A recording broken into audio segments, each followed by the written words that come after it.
বিশ্বের সবচেয়ে বড় ধর্মীয় নেতা আয়াতুল্লাহ খোমেনিকে হত্যা করেছে আমেরিকা এবং ইসরায়েল।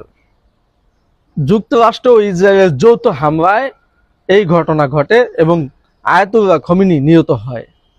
এই ঘটনার তীব্র নিন্দা এবং প্রতিবাদ জানাচ্ছি এবং মহান আল্লাহ তাআলার কাছে দোয়া করি যেন আয়াতুল্লাহ খোমেনিকে জান্নাতুল ফেরদাউস নসিব করে। তো কথা হচ্ছে, আজকে দেখেন বিশ্বের সবচেয়ে বড় ইসলামিক ধর্মীয় নেতা আয়াতুল্লাহ খোমেনিকে এই যে হত্যা করলো।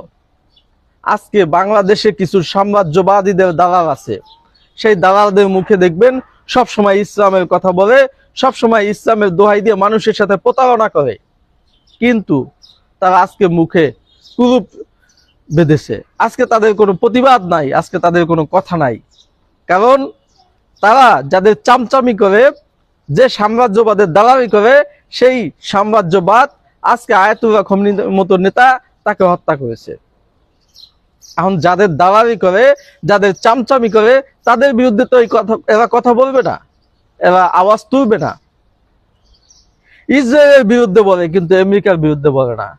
আমেরিকা কিন্তু সারা বিশ্বে এই ইসলামিক যত ধর্মীয় নেতা আছে এবং ইসলামিক যত বড় বড় দেশ আছে, শান্তিপ্রিয় দেশ আছে, সেই সমস্ত দেশের উপর সবচেয়ে বেশি নক্কারজনক হামলা এবং সবচেয়ে বড় ধর্মীয় নেতাদের সবচেয়ে বেশি হত্যা এই আমেরিকা করে। অথচ এই আমেরিকার দালালি করে এই জামাত, এই আমেরিকার দালালি করে এই বিএনপি, এদের মুখে আজকে কোনো কথা শুনবেন না। কখনোই আপনারা জানেন না যে এই বিএনপি জামাত কত বড় দালাল। কখনোই এই আমেরিকার বিরুদ্ধে একটা টু শব্দ ইউজ করে না। যারা বিশ্বের সবচেয়ে বেশি ইসলামের ক্ষতি করে, ইসলামকে ধ্বংস করার জন্য যারা সবসময় বিভিন্ন ইসলামিক দেশগুলোতে হামলা চালায়। এই বাংলাদেশ 2001 সাল থেকে 2006 সাল পর্যন্ত কিন্তু বিএনপি জামাত জোটের ক্ষমতায় ছিল।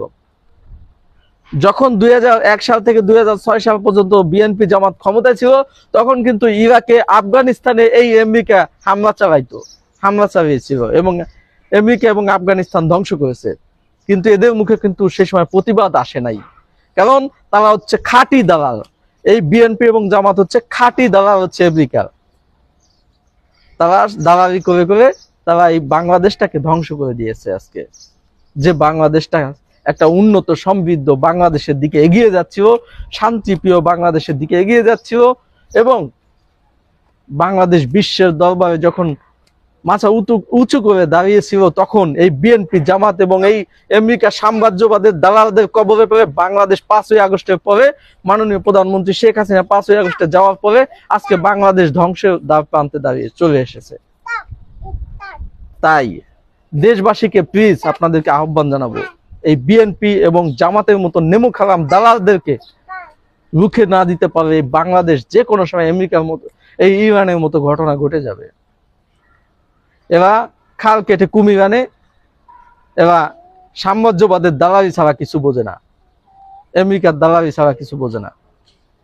এরা দেশ বলতে কি বোঝায়, দেশের স্বাধীনতা বলতে কি বোঝায়, দেশের মানুষের ভালো কি, কোনো কিছুই এরা বোঝে না। এরা বোঝে শুধু দালালি, এবং এরা হচ্ছে খাঁটি দালাল। সবাই ভালো থাকবেন, সুস্থ থাকবেন। আল্লাহ হাফেজ। আসসালামু আলাইকুম।